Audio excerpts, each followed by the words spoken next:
आजादी के बाद भारत का पहला जनरल इलेक्शन कैसा था? भारत का पहला जनरल इलेक्शन 25 अक्टूबर 1951 को शुरू हुआ और 21 फरवरी 1952 तक चला था। इलेक्शन की जिम्मेदारी chief election commissioner Sukumar Sen पर थी। भारत में इतने बड़े लेवल पर इलेक्शन कराना आसान नहीं था।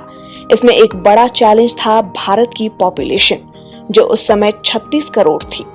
तब 21 साल और उससे ज्यादा उम्र वाले लोग ही वोट दे सकते थे। ऐसे में उस समय करीब 17 करोड़ वोटर्स थे, जिसमें से 85% लोग पढ़ लिख नहीं सकते थे। ऐसे में लोगों को बताना कि वोट कैसे देना है, ये भी बड़ी समस्या थी।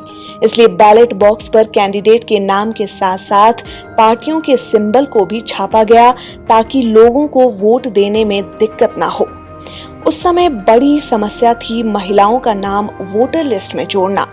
करीब 28 लाख महिलाओं का नाम लिस्ट में नहीं लिखा गया, क्योंकि महिलाएं अपना नाम बताने में झिझकती थीं। पहली बार कुल 4500 सीटों पर इलेक्शन हुए थे। इनमें से 499 लोकसभा सीटें और बाकी विधानसभा सीटें थी। इलेक्शन में करीब 1874 कैंडिडेट्स और 53 पॉलिटिकल पार्टीज ने पार्टिसिपेट किया था, जिनमें 14 नेशनल पार्टीज थीं। इनमें Indian national Congress, Indian communist party, socialist party और अखिल भारतीय हिंदू महासभा के अलावा भी कई पार्टियां शामिल थीं। सबसे ज्यादा वोटिंग केरल के कोट्टयम में हुई थी। यहां 80% वोटिंग हुई थी, जबकि सबसे कम वोटिंग मध्य प्रदेश के शहडोल में, जहां सिर्फ 20% वोटिंग हुई थी। अगर हम बात करें इलेक्शन के रिजल्ट की, तो कांग्रेस ने 364 सीटें जीती। इंडियन कम्युनिस्ट पार्टी 16 सीटें जीतकर दूसरे नंबर पर रही।